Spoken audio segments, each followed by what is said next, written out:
kale way dhacaan. Hadda waan war ku haynaa inay 3 gabdhood ay maqan yihiin, 2 gabdhood oo ka soo jeedaan xaafadda Islii iyo gabar kale oo ka soo jeeda xaafad la yiraahdo Kayole. asbuuci horena gabar ay oo Soomaaliyeed oo reer Gaarisa iyadana oo deganeed magaalo u dhow magaalada Mombasa oo Marekani ayaa sida loo waayay. markii dambana meydkeeda meel loogu tagay iyadoo jirkeeda la jarjaray. arrimaha noocan way dhacaan wadankan maadaama bulshada kale ka dhacaan, laakiin bulshada Soomaalida hadda waa shay nagu cusub, waana shay hadda walac badan la geliyay 2 beri hadda aan soo dhaafnay.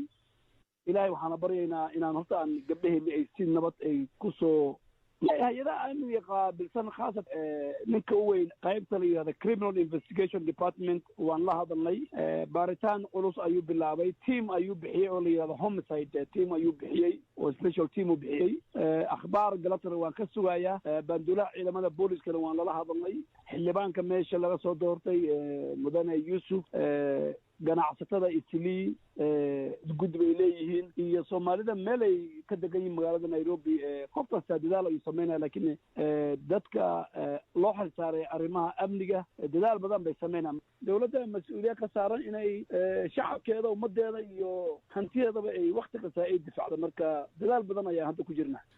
wallahi ilaa hadda cid loo soo qabta ma laho. kollaba baaritaan bay wadaan. markii ay helaan caddayn iyo dadkii gabdhaha la socday meeshii ugu dambeysay CCTV kameragii teleefoonadoodii baa la baarayaa. marka kollaba insha allahu markuu wax cad lasoo helo unbaan yaanbayna ummadda iyo waalidkii gabdhahan dhaleen iyo aqrabkooda loo sheegi doonaa. waana ka hadalnay, mana ogolaanayno. dad badan ayaa la wayn jiray khaasatan gobolka xeebta iyo gobolka waqooyi bari oo extrajudicial killing lagu samayn jiray. arrinkaas wakti badan hadda 3 bilood laga joogo wuu istaagay.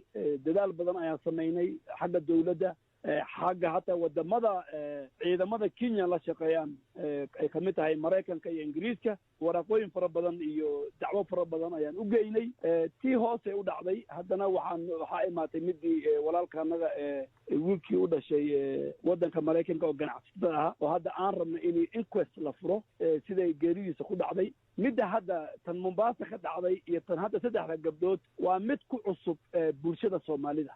hadda dadkii awal aan ka walac ka bixin jirnay oo la waan jiray raggii ahaan jirin, laakiin hadda 3 gabdhood oo bulshada Soomaalida u dhasheen oo la waa shay cusub ku bulshadayna iyo wadanka Kenya. inta hadda aan xildhibaanahay ilaa dhowr kasta oo wadankan dembi kasta uu galo wuxuu xaq u leeyahay in maxkamadda soo hortaago, in dacwo loo furo, inay maxkamadda wixii caddayn la horgeeyo. dastuurka wadankan ayaa qoray qof in lala baxo oo la dilo oo meydkiisa meel cidlo lagu tuuro shay waxaa weeye sharciga iyo dastuurka wadankan ogolayn. arrinta yaa hawshiisii gabay ma casisay u abuuraysa bulshada. waxaa la rabaa wadankan ay u dhasheen arrimahana bulsho kasta ay ku dhacaan. markuu arrin dhacana waxaa la rabaa bulshada iyo madaxda qaybteeda fara badan inay isku imaato oo la weydiiyo arrinkan suu ahaa. arrinka horta waa in la ogaado gabdhahan maxaa loola baxay, gabdhahan maxaa loo leeyahay. laakiin qof meeshiisa gabay ma aha. day noqoto yaa gabay, waalidkaa soo gelaya, aqrabkaa soo gelaya, madaxdaa soo gelaysa. markuu arrin noocan oo kala dhaco dadka laga filaya inay ummadda horseedaan waa madaxda oo anaan ka mid ahay. haddana waan ila hadlay, haddana waan ku daba jirnaa.